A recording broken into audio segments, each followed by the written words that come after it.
it just left me Well, muted. Bob. And I was like, great. And I had no way to get any control bars. I was like pulling from all sides of the screen. Nothing's coming down. I'm like, I hate computers. I know you do. You know what I like though? Records. Okay. Let me just post this to Patreon.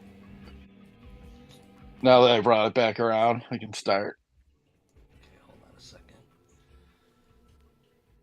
Oh my God, I'm watching the show on Channel 11 right now. Motto is Clamato. Oh, sorry. Hey! Okay, hold on a second there. Hold on, everybody. Let me just post this. BRRC Season 3, Episode 8, live. Okay. Oh, wait, what's this? Meeting is being live streamed. Okay. Yes. God, these little things I have to hit are so small.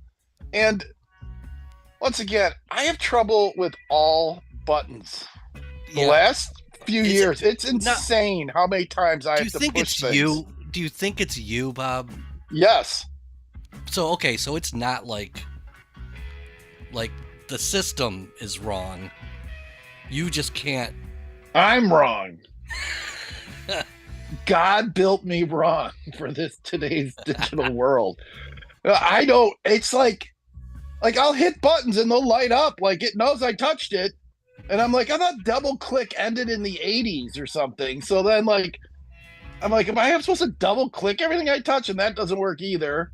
It's just like, but it's also a lot of times on analog buttons. Like I have a radio in the bathroom, and when every time I walk in the bathroom, is it like perched right next to like on your tub, like just waiting to fall in? Is that where it is? It's hanging by a thread above the tub. Like the cord. It's like dangling from the cord directly over the tub. Yeah. The cord, I thought that's what the cords were. Like, why they have long cords. Yeah. I mean, if it was just to plug it in, it would just be a short cord. But yeah, it's like I walk in there and I always hit the. Wait, are you still there? I can't go anywhere. I got you. Well, the music on. I'm ready to go. Out. The music also dropped I just turned it down so I could hear your. Oh, that's great. Tones. That's fine. I mean, I think, we don't want any strikes anyways. But every time I go in the bathroom, I hit the button, just to listen to the radio. I'm in there. And so many times, like I hit it, you can hear a click, you can hear everything, you can feel it, and it doesn't come on. And it's like the amount of times I have to go back. Click of the button is what the amount of times I have to go back and hit buttons more than once is maddening. I can't. I'm so upset by it all. I don't even know if I can do a show. Okay, hold on a second. I don't think you have to go that far with it. Right. I guess not. I guess I'm being a little over dramatic. Yeah, I mean. But I think we need that for podcasts. You gotta be over dramatic. Yeah, exactly. You have to like kind of lean into every. Yeah, everything's gotta be a sentence for clicks. Exactly. Every word is worth half a click. So the more words, the more clicks. So right. Or I don't really know. I don't know how it works. If I knew how it works, we would be making money off of this thing. Right. But I don't. Right. Yeah, it's not about money, it's about spreading the love of records. Is it? Which has come to bite us in the ass because we spread the love. Dude, and it's see what we resurged. It's resurged, and now everything's out of our price range. Yeah, we did this. We created this hell for ourselves. Yeah, I wanted a sweet spot where there were people I could talk to and maybe trade records with, but not so much that people were buying them all up. Right. So, Bob, I'm going to give you a number. Give me a number from 1 to, say, 10. And as soon as we hit that number of viewers, we will officially start the show. Well, and I better say 1, otherwise we're never going to start. I guess I shouldn't have told you what the numbers game was for. Yeah, because I was going to say 8, which I don't think is possible. Well, I mean, we might be sitting here for a while. That's all I'm saying. Wait, this isn't part of the show so far? No, this is the show. Oh, okay. This is the show. No, I don't want to talk unless it counts. No, well, what I meant was I like to start it by playing the intro to the show. Oh, the official intro. The official Bob and Ron's Record Club podcast radio show. Well, maybe we should do that because we all, it's only an hour show and we only got. Right. Okay. Well, hold on a second. I'm going to turn it up a little bit here. And away we go. Bob and Ron. Bob and Ron. It's Bob and Ron. I don't know Bob and Ron. Bob and Ron. Bob and Ron. Bob and Ron. Bob and Ron. Bob and Ron. Bob and Ron. I love Bob and Ron. Now here are Bob and Ron, the definition of high radio. Yes.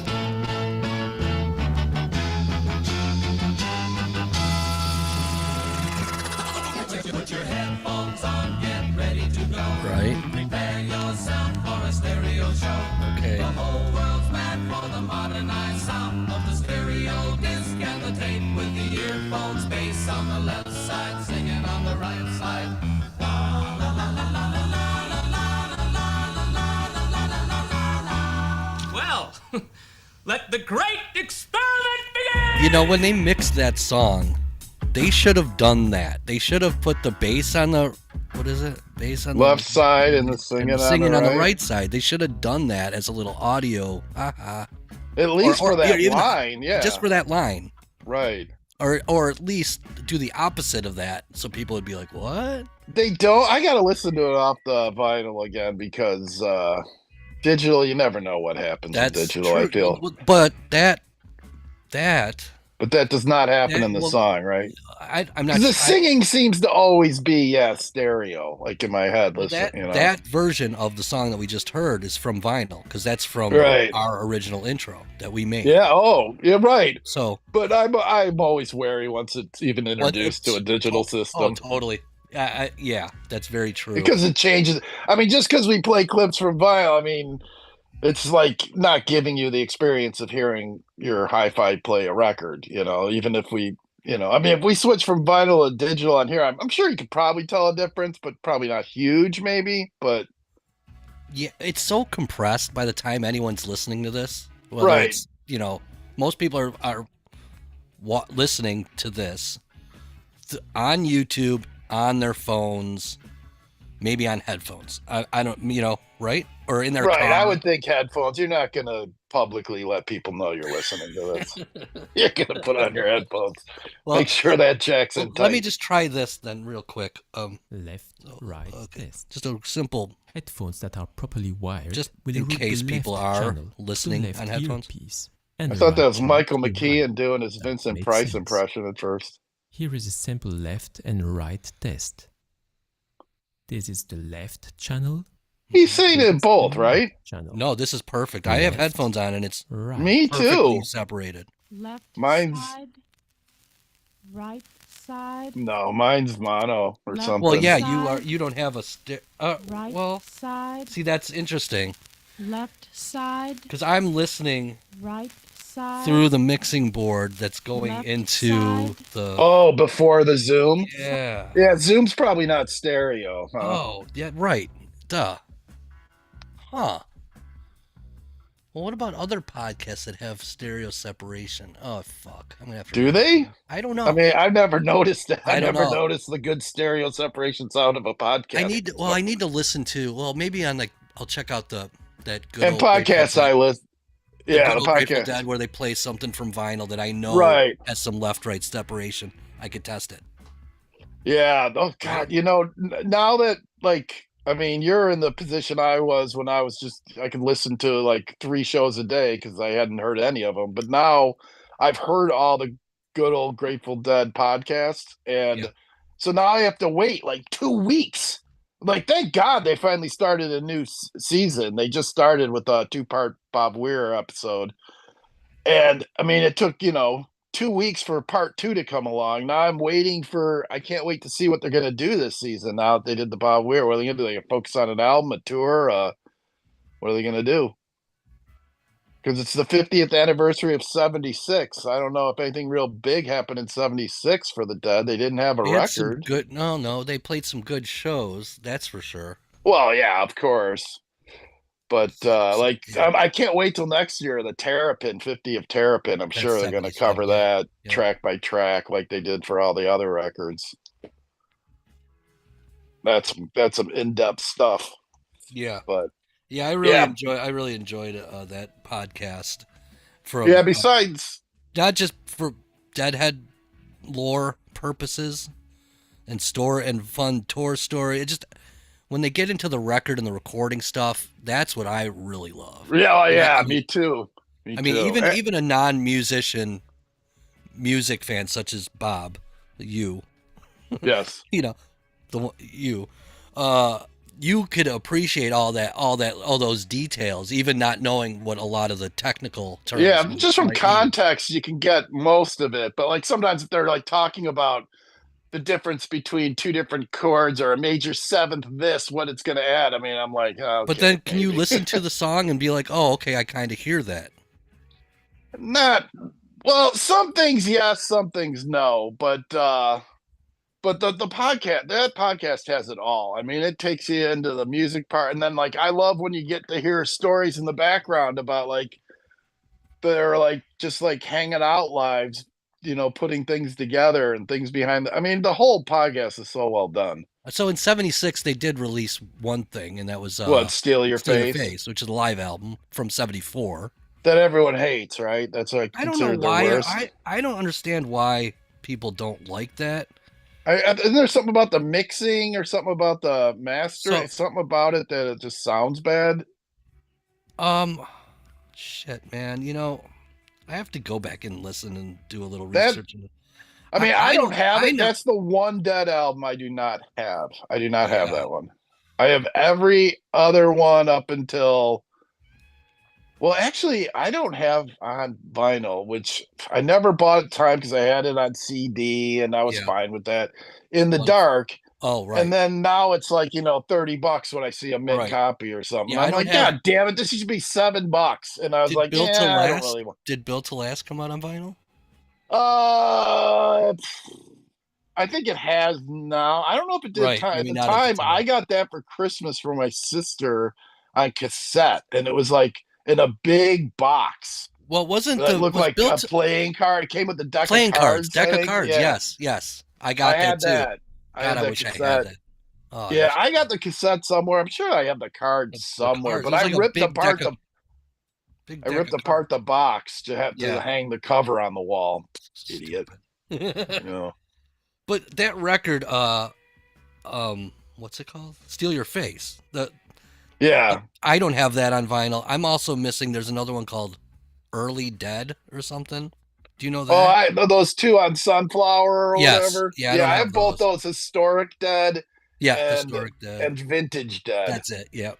And then one of them was re-released. And then I have one that like combines the two. It's like there was like a couple of different versions of one of them, I think. But yeah, I got those. Those are fine. That's just early live stuff. It's good to have, but yeah, I remember when those used to be a lot of money, and then they kind of stayed the same price. They're still kind of a lot sometimes for a good copy because they were like bootleg, I think, or something. Or there's some legal dispute about those being released. There was something weird about them. Yeah, I think it was just the label. I don't know if they had the proper. Yeah, but it's probably like the Dead went there to audition and they turned them down and used their tapes or something. They were live tape. Oh, there was something from the studio on one of them.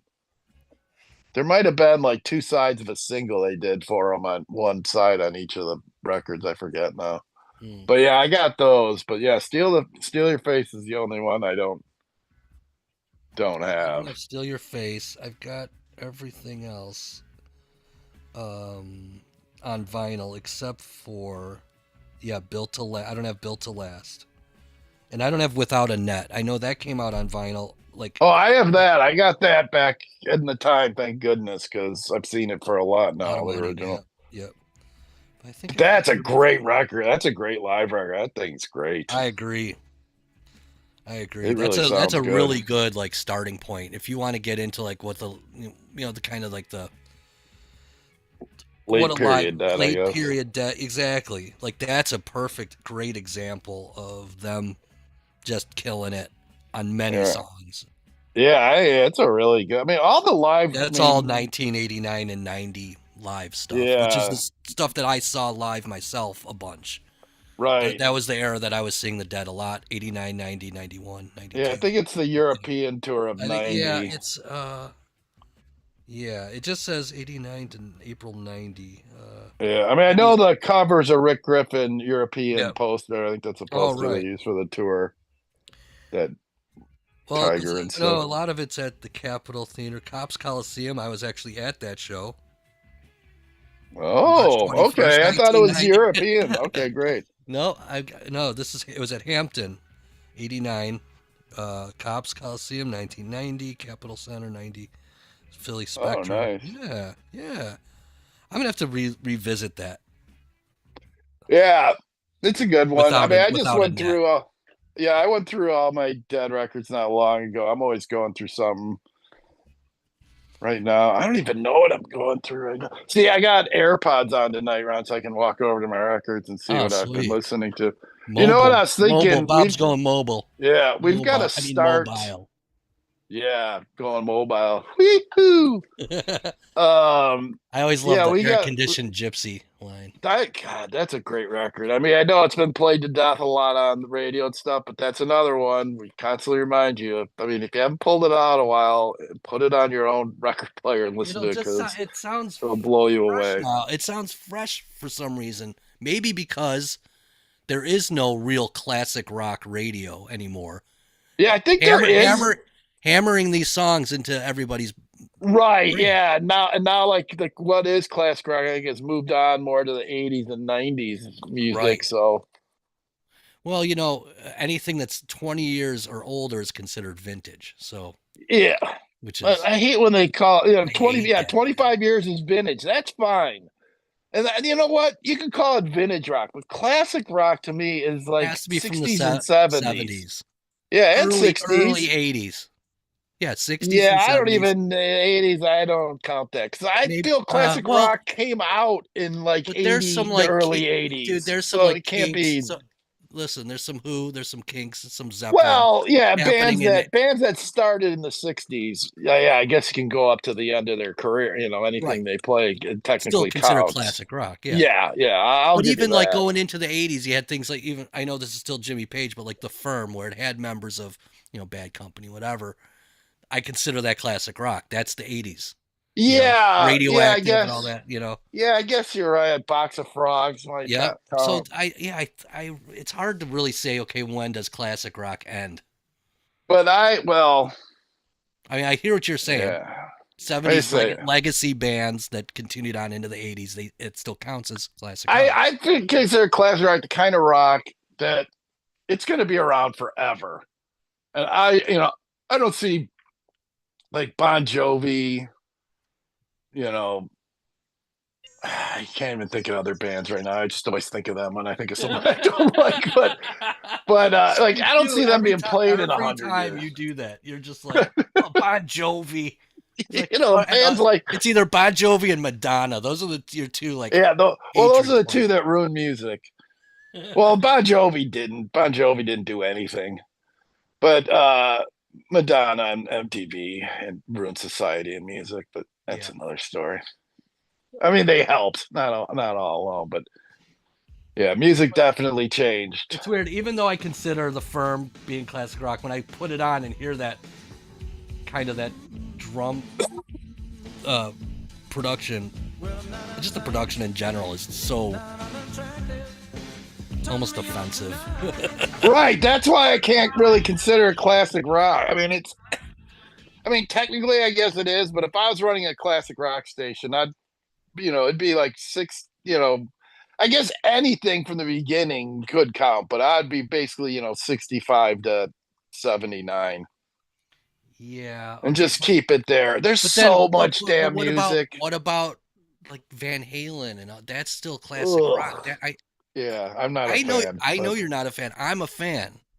I don't hate him. I shouldn't say ugh. I'll say this loud and proud that I am a Van Halen fan.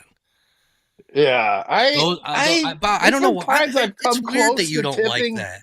There's been times where I've come close to tipping. He's just a little too. There's not enough groove. Like I like the songs that have a good groove and stuff, but I don't like all his like diddly stuff. And then of course, like I really hate the keyboard stuff, but yeah, I don't know. And then David Lee Roth, I'm not really a big fan. So I like songs where he's just kind of, just sticks to the basics. Like Unchained or something. Yeah. I just like the basics, and this time, I mean, yeah, I don't know, just never quite. I don't know. Also, you don't really have that heavy metal background that I think has a more effect on me because I was really into metal in high school, punk and metal. I know you have a punk side to you, but the metal, I like groove, and I like a little bit of melody in there, too, but also, I like a good groove. That's really about it. Oh, Bob likes to dance. I get it. We all know you like to groove. Not like a dance groove, like just a cool groove where it makes the entire atmosphere seem cooler by how cool the groove is.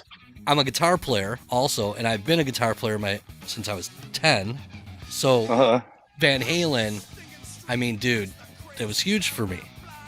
I mean, I'm surprised you didn't see him as like just trying to rip off like Zappa and other people. And no, I saw it as a fresh sound. Fresh take. Yes. Yeah, I mean, I kind of did too. When he came out, I kind of like, although I was like, whoa, what the fuck? When I heard that first Van Halen album, their cover of You really bugged me when I was a kid. Like, covers really bugged me as a kid for some reason. Yeah. Okay.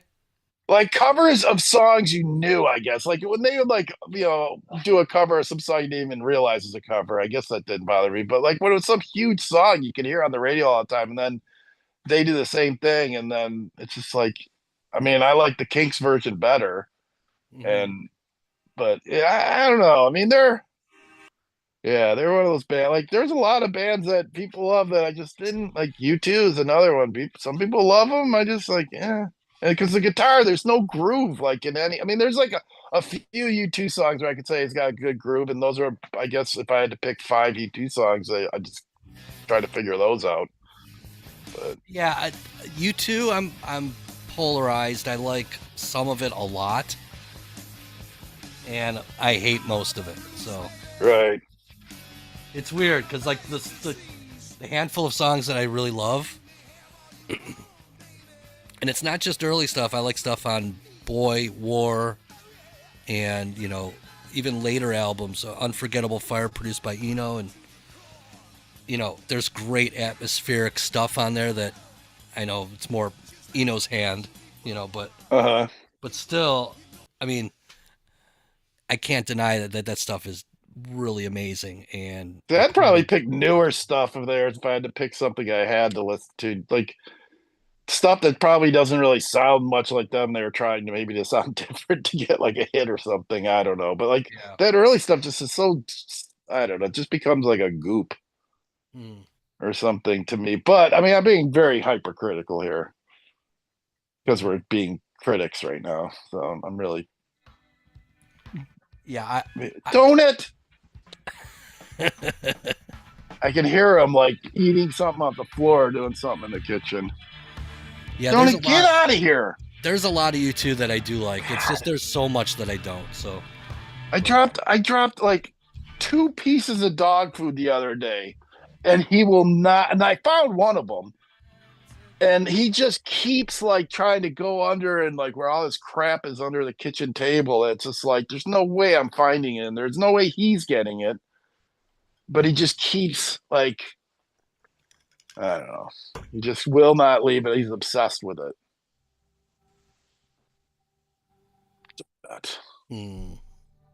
Yeah. So what was? So I don't know.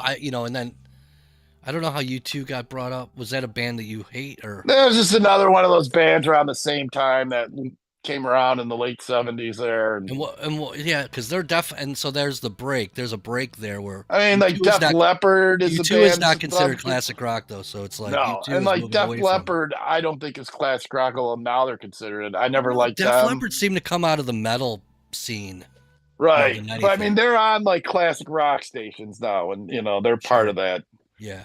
And I was never really a fan of theirs either. They never really had a. I mean, there's going to be some songs I'm sure are good, but like, I don't know, just too much. I don't know. It's hard to explain. I mean, it's music is very subjective. Although I'm objectively right about my opinion. Usually, yeah. No. It's very subjective unless when I have a strong opinion on it, then that's Yeah. fact. That's Then mostly you're just fact. wrong. You just Exactly. you know. Let me explain You're what just a bunch you of like idiots. and don't So, like. Yeah, let me tell explain- you. Let me explain why you don't like tacos. You think you do, but let me explain. Yeah. So Yeah, it's just basically, so it's this funny to piece me. of corn, and it's kind of gets a little greasy. It gets greasy. It's so funny to me that people get upset, like about tacos. Well, no, about like when they argue about music and stuff, and like, I mean, we all know it's subjective, so it's like, I mean, at some point, you just gotta kind of laugh about it. If somebody's instead of getting angry, it's like them trying to tell you like why you do or don't like a food. You know, it's just like, well, you either do or don't. You know, but maybe try, to talk someone into eating something they hate or hating something they love just because your opinion differs. Eating something they hate or hating something they eat. They love, yeah. No. What? Like, like you try to talk me out of liking cheeseburgers or something because, just because I'm saying this about Van Halen. I mean, right. If you like Van Halen, that's fine. I don't think any less of you or anything. Okay, thank you. Thank God. Yeah. Yeah. I don't know what we'd do. Although certain I probably would think less of you if you like Bon Jovi. I for the record, I do not like Bon Jovi. Right. Although I'm sure there's got to be something in there. I don't know. I've never heard a song by them I like, so I'm sure there's a song. There's got to be one in there that'd be like, okay, but this song, but check the, some guy that's like, right, really into REO Speedwagon, knows all their deep cuts, and he's just like, no, you guys, you got to listen to. I remember somebody doing that with on their second REO album. Speedway. Like when I was in high school, I was like, I hate REO Speedway. Yeah. I was like, oh, come on, man, let me show you some stuff. Totally. And he showed me some stuff, and I was like, all right, it's that okay. is pretty good. Same with me. They do have one good song on the, one classic type song. What's that, Rolling Suns or something, or like one of their very first ones. Golden Country. Golden Country. That was a classic. Great. That's great. But that's like before anybody that's before Kevin Cronin, right? That was before. Is it? That was before they really sounded like REO. The REO I hated. Like heard it from a friend. When that song came on. I mean, it makes me a little nauseous just saying the title of it. It's so bad. So this is from their second album. I don't think I have this. Yeah, I don't know. I've always loved this song, man. Yeah, I might have this just to have. I mean, I know I have some REO, but I think it's in my records to someday get rid of, not in my regular collection. I think. Oh yeah. It's kind of proggy in a way, Oh yeah. Kind of over the top though. Very. Yeah, the vocal not so much. Yeah, it's not. There's something cool about it though. It's got not cool terrible. parts. Yeah. And it's got kind of that that organ, feel. that like a Hammond organ sound that's kind of very 70s. Yeah. That takes cool me to who shit. that organ sound you're talking about, kind of like that Hammond organ or a real organ. Yeah, it's a B3 sound. That kind of is key to someone I've been listening to this week. I've only gotten through a couple records, but I'm going through their records right now. Nectar.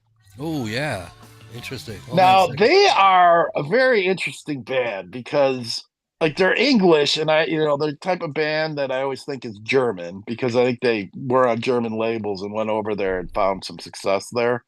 Yeah. But they're an English band, and their first record is 19. I mean, maybe even 69 or 70. So they were sometimes you think of them as a second tier prog group or something, but they're right there at the beginning. So it's not like they were just glomming onto something, but they had a Hammond sound, so they had a more rock sound, and I don't know, I really like I listened to Down to Earth, that record, which I don't even know how that's considered by huge fans in their catalog, but man, that record was great. I mean, there are two songs maybe I'd skip, one for sure, one was fine. You can have a slow song, it's fine. It's weird, man. But it's a good record, man. There's some good jams. Nectar, I don't know if it's Nectar or Nectar. That's one thing. First of Yeah, all, it's Nektar, right? correct. So you be the Nectar. judge. I Nectar. try to say it right in between somehow. I've got, I think, all of their records. I have a lot of their records. I've definitely got, like, the first one, a tab in the ocean. I got. Well, no, there's one before that, Journey to the Center. I have that one, Journey to the Center. Yeah, I got that one. Right. And Love then that. Tab title. in the Ocean. That's what this is in the background. Tab in the Ocean. Yeah, I just listened to that last night. There's some good stuff on there. Very Hammond, B3 in the front. Yeah. It's got some of that, but then it gets into rock and into like it sounds it's like right. Genesis. It's right in between Genesis and ELP, and there's a lot of yes to them at times. And there's some keyboard sounds once in a while where I'm like, oh, that's where Styx got that sound. There's some that like you can tell other groups listen to them, but they're another group that you can pretty much find for very reasonable prices still. Maybe the first one, because I think it's on like a German, pressing or something. That might be up to $20 or something. But the other ones you can get for under $10 still. And there's a lot of them there, like you said. I got quite a few of their records. Yeah. I just kept buying them because I kept seeing it. They kept popping up. They're readily available. So it's like they had cool album covers. All the covers were really cool, and I knew they were prog, psych adjacent, and they seemed very foreign. So I just but they're started from buying England. Those it's so weird. I thought they were German. Yeah, they seem. Yeah, they seem very, very foreign because they work with like a lot of those German producers and stuff, and I think they based themselves out of Germany after they didn't really catch on in England or something. But yeah, I have like Tab in the Ocean, Remember the Future, Journey to the Center of the Eye, which is a great title. Yeah. Recycle. Yeah, I got like. And then Down to Earth, 74. That's the Down to Earth. I really like that one. There's some good songs That's the on one there. with the big, like, they look like clowns or something. I forget. Yeah. It's like I don't know. It's pretty. I think Robert Calvert from Hawkwind is on there too. As like a narrator. Yeah. Just like doing some spoken word stuff here and there. But I think Dieter Dirks or whatever's on there. Oh, really? Yeah, they got a lot. Yeah, they got a lot of good stuff, and they're definitely interesting. They're not, and like I said, I really hope to every week. Hold the press. Stop the process, Bob. Down to Earth, the fifth album from the English prog band Nektar. A snippet of the song "Show Me the Way" from this album, Down to Earth, was featured in an episode from the first season of the sitcom The Jeffersons. No way.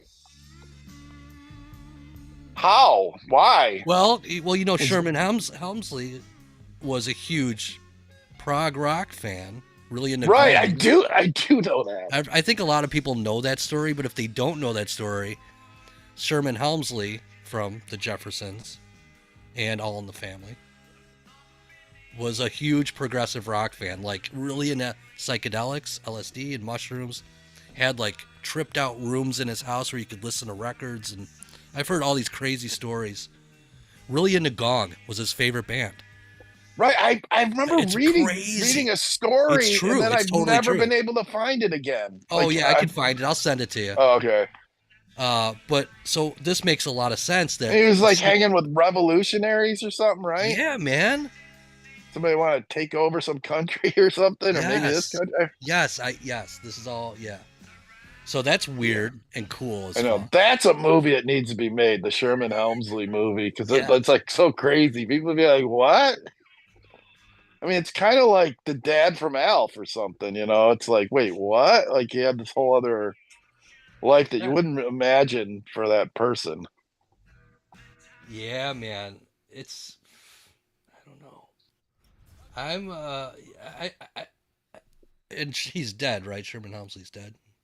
I'm guessing, right? I think so. I know. I can't remember who's dead, and I can't remember who's dead and who's not dead anymore. But so yeah, that's what it says on Wiki. Maybe Mr. Bentley was listening to him. Let's Let's see. Oh, some P.P. Arnold doing some backing vocals on that record. Yeah. Robert Calvert, the ringmaster. Oh, this is great. Yeah, Dieter Dirk, special effects. Fucking cool, man. Yeah, it's definitely interesting stuff. I mean, I don't think they're as good as Hawkwind. They're not as good as Gong, but I mean, if you like listening to music, you need more. Yeah, like I like having a bunch of I like if I get into a prog mood, being able to pull out 12 different bands to listen to. It's great, you know. Yeah, and Dieter And Dirks. this one, I just for those who want to know who that is, he was a producer in the krautrock era, like Asherah Temple, Tangerine Dream, Popova, Almond-Duel, like all those super krautrocky stuff. He was involved in that stuff. So that maybe that's why I don't know, man. There's something to do with me thinking Nectar was from Germany. I don't know why I think that. Well, like I said, they were based there. I mean, their albums were on German. You know, that's like their main record label. Gotcha. Okay. All right. And so but they don't really. I mean, they're definitely influenced by that whole. You know, that they're definitely part of that scene too. But they also have a bit more like American, like a little Deep Purple or something with that. You know, with the organ and a little bit of rock to them and going in. Because Deep Purple is pretty progressive, their early stuff. You know, it's like not quite psychedelic. It's not quite heavy. You know, there was like this time they were all kind of hitting similar tones in their music and crisscrossing a bit. I don't know. Nectar's definitely like worthy. If you're, you know, if you like prog rock, if you like, you know, if you got all the Genesis and Yes records, and you got your Gone records and your Hawkwind and your ELPs, and you're looking for something else. Your Van de Graaff generators. Yep, you got it, Bob. If you're looking for something else, Nectar's definitely in there. And of all those bands I just mentioned, Nectar's probably the cheapest to get their records. Well, ELP, they're pretty cheap. And Yes isn't, you know, too expensive, and Genesis is still affordable. But Gong and Hawkwind can be kind of pricey now. Mm-hmm. But yeah, I got some French progressive records. My dad came back from France, Ron. Oh yeah. Go on. And every year he gets me some records. Right. And because it's actually, I think I'm doing him a favor because I think it's so great. Actually, it's really a way to, you know, I don't know, connect with the locals and stuff when you go to a record store and are looking for good music. Mm-hmm. And like when he goes in there, he says like people get really excited by of course. Well, because you probably like, you guys got any Hawkwind, and they're like, "Oh, dude, what's up?" Yeah, like you have Gong and Kevin Ayers records, and you know, Soft Machine and whatever. And exactly. So they start looking around and grabbing them stuff. And usually, of course, what I want, it's the same all over the world. I guess they don't always have it anymore. What are the prices? What are their prices like? Oh, prices, too expensive. Like my dad, like years, like he's been going to France for years. And other places in Europe, every summer or almost every summer. And like there was a time he came back, with Does a he can. Like the summer in the south of France. Yeah, I don't know what part of France. So fancy. Yeah, oh yeah. And I had no idea. like there'll be, he's got me original can German pressing. It's crazy. Goblin. It's weird that he's never Italian gotten me pressing. anything, which is weird. No, they're all got to go through me anyways. And You go no. I don't even. I'm surprised he even gets 4 like he got me 4 records, and like even bringing this back, it's got to be a pain in the ass like on the plane because you can't just shove this in your suitcase. You got to treat him with respect every step of the way. Yeah, for sure. I get it. I get it. Maybe one of these. I mean, obviously he goes there all the time. Yeah, as you just said. Maybe next time I'll say, grab. Why don't you grab one? Grab Ron a German, something on brain, anything on brain. Well, see, those now are too expensive, really. So now, basically, most of the time I get reissues or what I think are some sort of European bootlegs. Yeah, or any can. First pressings or early pressings. Oh yeah, anything. I know you've got them all though. Not really, no. I got Really? 2 original Can Okay. albums. Well, no, 3 I have maybe. The other 2. ones I I have think are 2. reissues. Yeah. That's Might have okay. 3 or But 4, but there's some great pressings of that Can stuff now that's come out on, like Spoon, and there's great. Even yeah, though because that's a it would be band that's going to be expensive, right, to get no matter originals. what, yeah. But even Right. yeah, you should try and search it out because the reissues and the recent pressings of that stuff sounds amazing. So Yeah. at least Yeah. everything I've heard has been like, wow, that sounds great. Yeah, like everything I've heard seems to sound good to me, but I don't have the original to compare it to. And every It's once in true. a while, like I'll have some reissue record like that and I'll have it for years. And then I'll stumble across the original and I'll get it. And then I listen to it, I'm like, holy shit, this is so much better.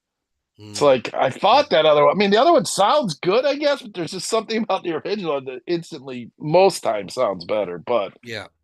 but sometimes not.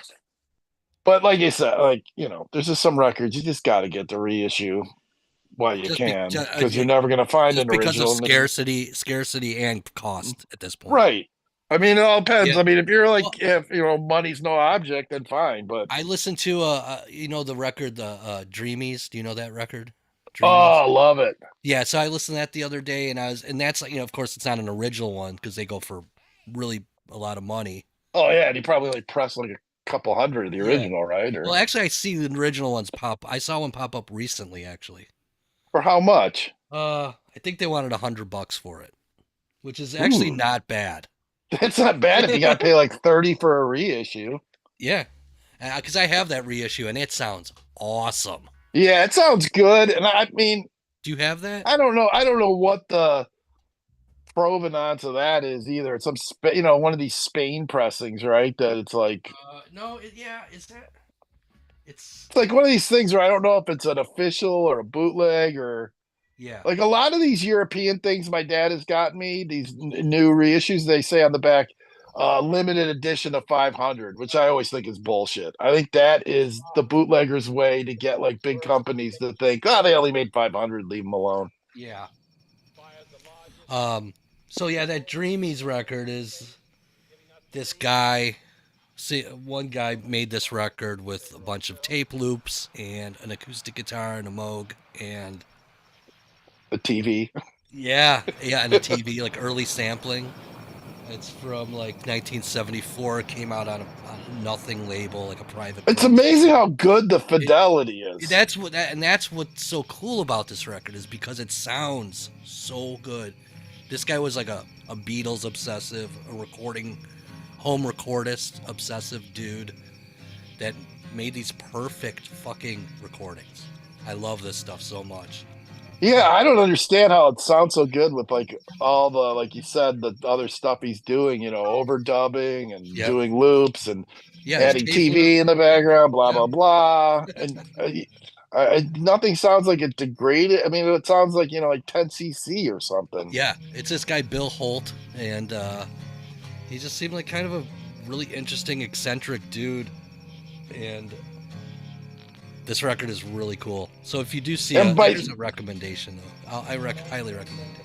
Yeah, that's one that, like, when I heard yours, I found it on eBay or something, I think. And first, I kept cross-checking different things to make sure it was the same as yours. So, because I'm like, well, if I'm going to get a bootleg, at least get a bootleg that I know is going to be good. Yeah. And like I said, I don't even know if it's a bootleg or if it's real. I mean, these records, okay, here's one my dad got me. It's a reissue. It says there's a little, hype sticker on the front that says 2026 remaster from the analog master tapes, which I don't know if that's true or not, but it's a band called Triangle. Okay. And it's their debut record called Triangle from like 69 or something, 70. And it's actually pretty good. Like, it's not, I got to listen to these so many more times before I, know what I really think of them. But it was interesting enough that I'm going to, definitely want to listen to it again. And I kept thinking to myself, The Triangle? I'm like, is it this?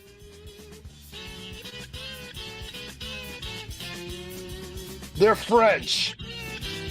Okay, they look kind of French. No, that's not them. They sing in French. Okay, I because this is think. the Triangle 1969. That's what came up. So let me see what else. Yeah, because like when I looked them up on Discogs, it didn't even like when I punched in Triangle, it didn't come up. That it switched to the artist tab, and then it did. There was like a band. You could see it was a band, so I clicked on it, and then I read the bio, and it seemed to match up. Oh, hold on. This might be it. It's got like a flaming piano on the cover. It's a piano on fire. Like a what's it called? Stand-up piano? Yeah, that's what it's called. This says it's their. Oh yeah. Because now I remember it had more cowbell than like when they say I have a fever for more cowbell. This is the song that's this is the prescription. Okay. From France, Triangle, 1969. Yeah, 69 or 70, right? Or is it 69? 69. Oh, okay.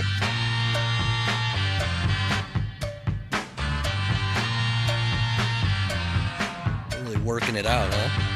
Oh, there is more I could not believe how loud one of the guys. That's all he does. It was so funny because this is way better for that sketch.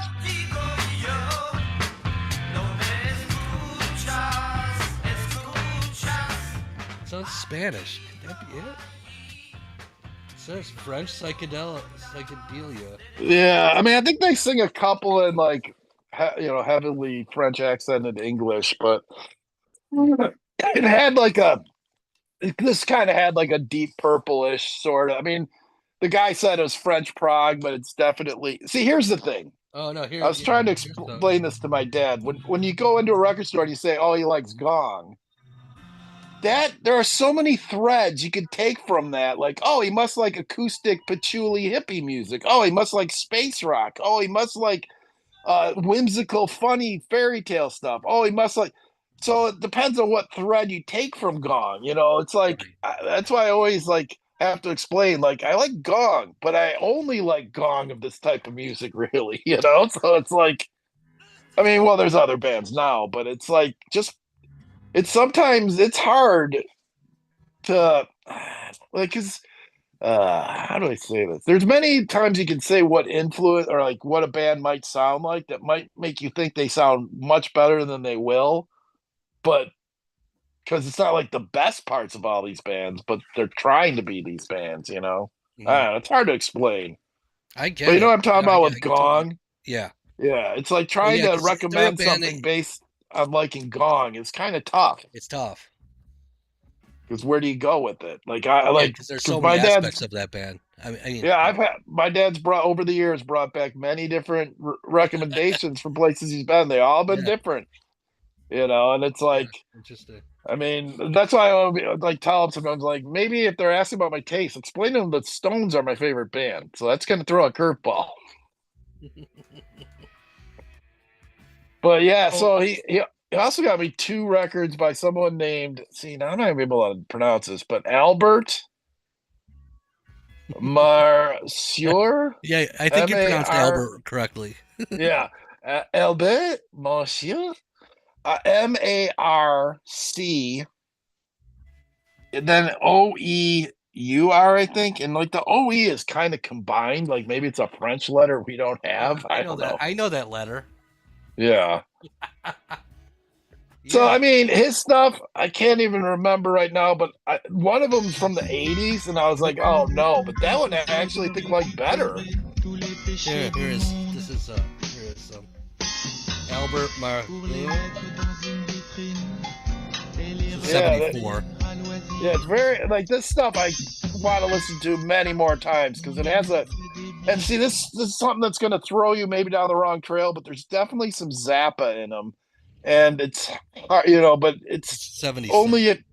only if you listen to him and know Zappa will you see the similarities. I like it right off the bat. I like it. Yeah. Il a une fleur dans la bouche, et comme il n'y a pas de place entre ses dents, il l'a fixé sur sa langue, avec du papier collant, les voix tourcer Oh yeah. Wow, Bob. Yeah, I got something Thank from you. 76. I think you just turned me on to something. Right, I think it's 76 is one of the records I have from him, and the other That's one this is one. like 85. It's like some robot on the Yes. front. You Or got that record? That's what we're listening album Collier. to. Sure, that's it. There's two records that look a lot alike in his catalog, but this one has a title. The other one I think is self-titled. Yeah, I'm into it, man. Yeah, that's Yeah, weird, but I'll tell you this much: it is a weird letter. It's the O and an E combined. What the hell is that? I don't know. And then this other one I got from was like the 80s, and it's one of those gimmick covers that you open up and it's a big poster. Oh, cool. Yeah, it's kind of cool, but if you open it up and hang it up or something, then you got no cover for your record. So That's true. You gotta get two I copies. don't know. Yeah, but I like having it just to look at it. Well, so far I really dig this '76 album by him. Yeah, let me see what the year the other one is, because this one I think you'd like even more. Maybe Really? it's what's the date on it? I'm looking for a date. Do you know 83, 1983. And see, like, I don't know what the hell it's called because there's nothing. It's an all black cover. Okay, I None see it. more I black. got it. Yeah.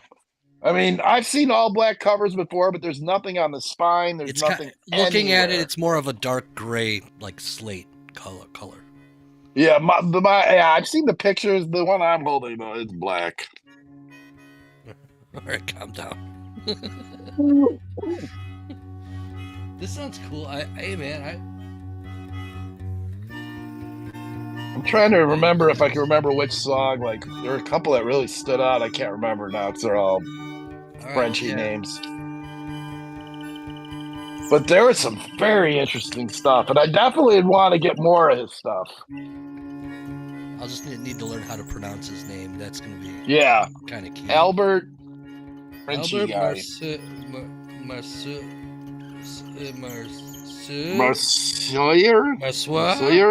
Massoir? We are butchering it, I'm sure. Yeah. Any French speakers out there? All right, skip ahead to another song. Sorry, I was really into it. Yeah, I mean, I like it. I mean, it's fine, but I'm trying to think.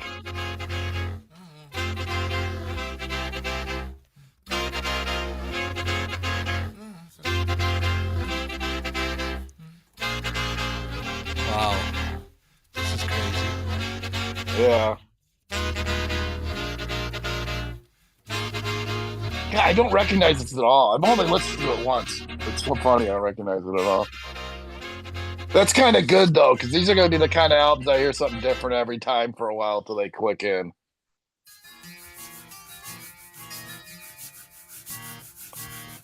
I was just really happy the 80 album didn't have an 80 sound. Yeah, it really doesn't. It's a very weird, like 10cc-ish production values. Yeah. Zappa-ish for sure. Really cool recording stuff though. I'm gonna dig deep into it. Yeah, and I think they have a sense of humor too, don't it?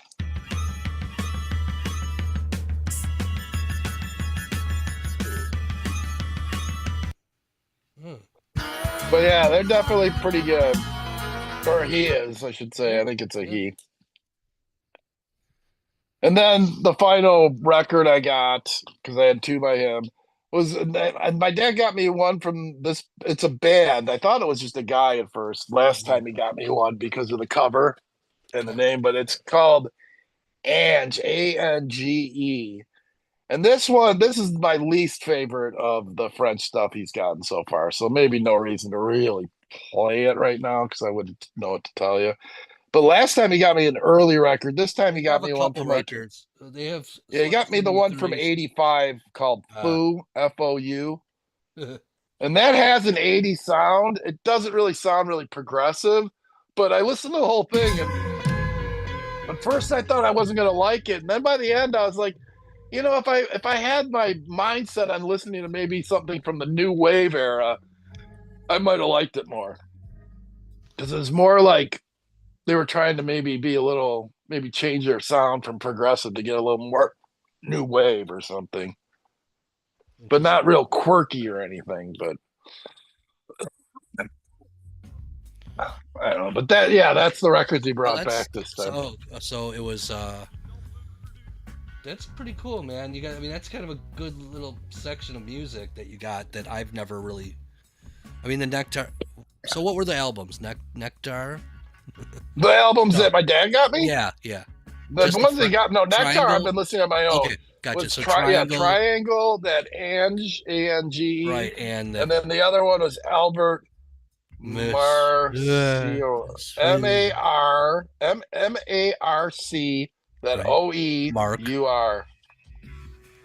Monsieur. Oh yeah, Monsieur. Maybe that's what it is. I've heard that type of sound in French. Yeah. All right. But yeah, so yeah, that's very interesting. Like every time he's brought me back some like instrumental, like sort of proggy, almost new age, sort of like very spacey stuff. I forget the guy's name now. I'll have to pull out. So every once in a while, I'm just going through my records. I pull something out. I'm like, oh yeah, this is another French one. And I think they've all been pretty good. I think there was one record once that I didn't think I liked that much, but I haven't listened to it that much. So like there were a couple others I thought that were like, okay. And then I listened to them a few more times and they became good. And, maybe they'll become great someday. I don't know. Sometimes music does grow on you. And, it always does. It's like, I like this even more than when I first started. If I love something like immediately, odds are it's going to go downhill from there. But like sometimes something just catches me where I'm like, oh, this is great. And then I get like the record and stuff. And a couple of years later, I'm like, kind of tired of this. But other things like where I'm like, interesting. And then every time you put it on, it gets better and better until like it really clicks. Like, I don't know, some bands take a while, like Vandergraaf Generator. It took me a while to really click into their records, but now when I put them on, I love them. Yeah. So, I mean, other things, click in. I mean, there are things that click in quick. I remember when I first heard Chocolate and Cheese by Ween, I said masterpiece, I think 14 seconds into it, and I still love it. So. Yeah, well, it is a masterpiece. Yeah, so I mean, some stand up, and then some I just know, like hearing it right away, I'm like, oh, I know I'm gonna really like this after like 10 listens. But you can tell right away, it's like, oh, this is good. Mm-hmm. But yeah, I love when things just get better and better. That's when you know you got the good music.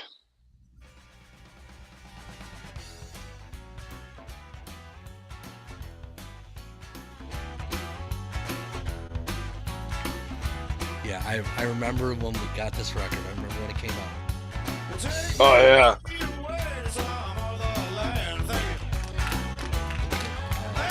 It was right there. That's what I said. Oh, this is a masterpiece. Because that just cracked me up. Oh, God. Yeah, this record's great. Well... So yeah, well, I guess we're about out of time, but I didn't even. I had a bunch of stuff time. I didn't even. Well, one thing I think we talked about Nectar. What else you got, Bob? We could go. There's tons, but that's great. We'll save them because I'm always afraid we're gonna have nothing to talk about. I do want to talk candy bars with you next time, though. What? I found a. Yeah.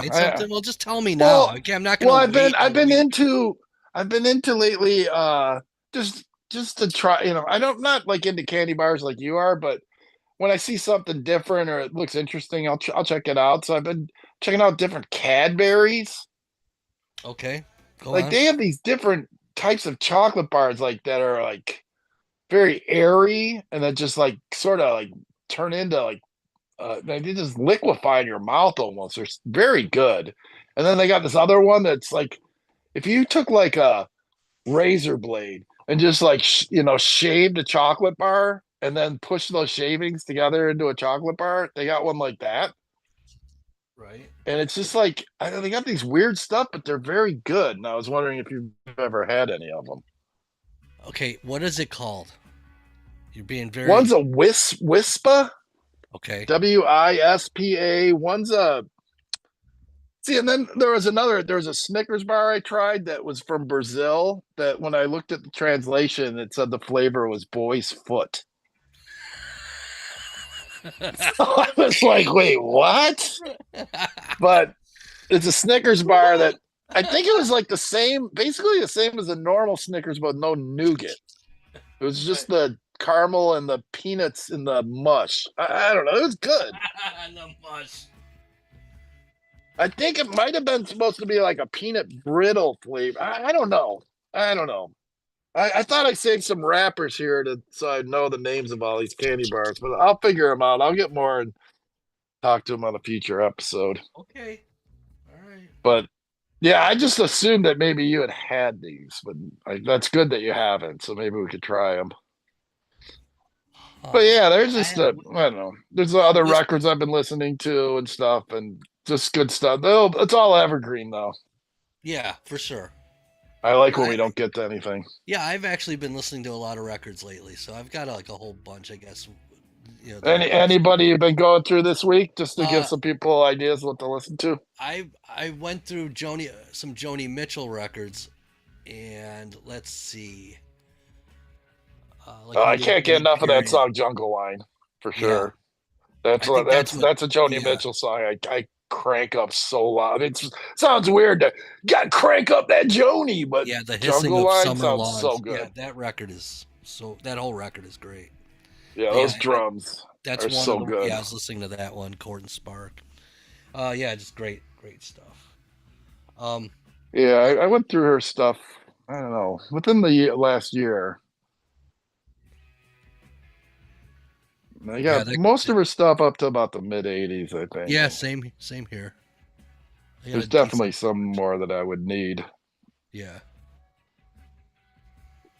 But some of her stuff, man, that album Blue, I've seen that for like $50 at Reckless. I mean, if it's original with the blue inner sleeve and the great shit, near mint with all the original hoopla, the original blue sleeve and all that.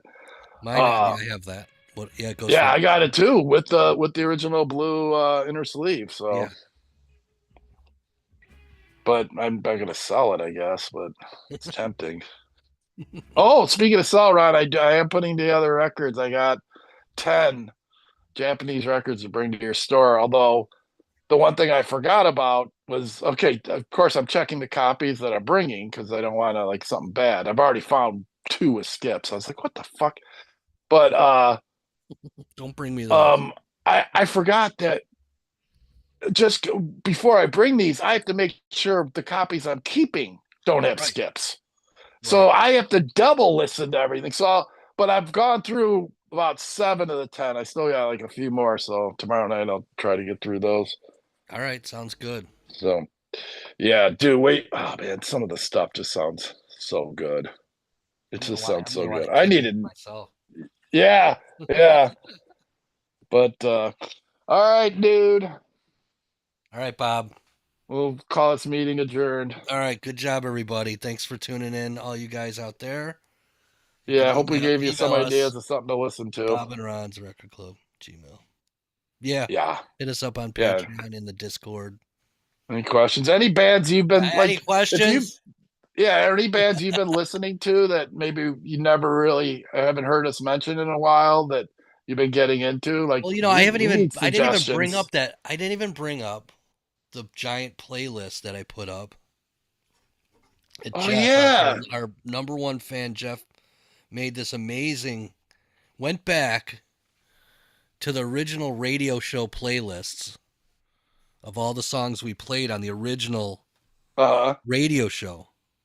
Right, Bob Ron's Record Club. Bob Ron's Record Club radio program. And he put together a playlist of all the songs we played. Wow. He's done the first 5 shows. And is that available for anybody? It's available for anybody, and you could get it from us. It's about 7 hours long of music, but it's every song minus 2. There's only 2 that we couldn't get for the playlist. And it's on Apple Music or Spotify. We'd prefer you listen to it on Apple Music. And what do they look up? What do you punch in? So Bob and Ron's or Ron's Record Club. I haven't I haven't tried searching for it, but if you go on our Discord or in our Facebook, you could get the link there. That's easy. Gotcha. It's easy. Awesome. Yeah, so thanks a lot, Jeff. Thanks, Jeff. It's a labor of love for him, but yeah, well, we'll everyone else gets definitely to go enjoy through it. that list at Yeah, some point, and probably over multiple shows. We'll, Yeah, it'll take. we'll do one show at a time or something we could talk about. The two songs that were missing were, let's see here. Fuck. Yeah, I'm kind of interested to know. One was a Mama Cass song. I don't know why that it just wasn't available. And let me find the other one. I don't know. I'll have to look into it. Well, it's a cliffhanger for our next podcast. Yeah, I forget what it is, man. Shit. Let me see. Maybe it's in my email. Let me give me 1 second to look at this. Has there ever been a character in a movie or TV show named Cliffhanger? Because that'd be pretty good. Pretty good. He just like always left you like what? When he leaves the room, he always leaves you with like a big question in your mind. Let's see here. Where is this? You think it would be easy to find, right? Jeff, just look up Jeff, I guess. Well, I think computers, I hate them, so I think nothing's easy to find. So, unless you're looking through a Rolodex, then I think that'd be easy to find.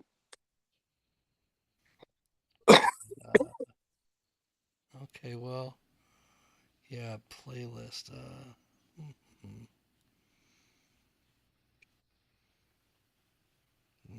Hold on, let's see here. Oh, Piggies by Theo. Oh, Bickle? Theo Bickle. Piggies. Right. Not available. Another one was a Mama Cass song. So there's the two songs. No cliffhanger. Yeah, that Theo Bickle album. That's a pretty good. I mean, I got that. It's like that psychedelic purple filter they used all the time. Yeah. Like violet filter or whatever. I think that's on the cover of that one. That's what caught my attention to it, Oh, right. I know that cover. Yeah, Theo Bickle's on a lot of those like Canon and stuff. Is like he's always a crook with some foreign accent. Huh.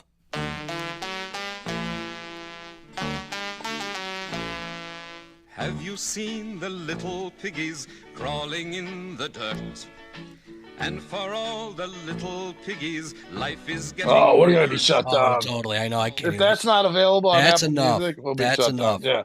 Yeah, but yeah, Theo Bickle, he was like what, a folk singer. Yep. And did ethnic song, like I think like songs. I want to say Greek or something, maybe it was just Jewish songs. But I know Gilbert Gottfried was a big fan of his. He'd mentioned him several times on his podcast. And every time you'd say Theo Bickle, I'd think of Piggies. Chachiki. Right. Oh, okay. Yeah. So let's see here. Well, yeah, there's a show for you, I guess. Right, Bob? Yeah, that's it. All right, let me just cue up our little. All right. Bye, everybody. Before we open up another can of worms. Okay. All right. Hello. Right, see ya. This is Mel Brooks, I swear to God. And I met Bob and Ron on the street. I'm talking on the street near a subway here. And these guys really look haggard. And they look like they're hungry. So and they look also smart. Somewhere there's a gleam in their eyes. So listen to Bob and Ron if you get a chance. And even if you don't get a chance, tell Jews everywhere, Bob and Ron are on the air, and they're hip and they're bright and they're hungry. So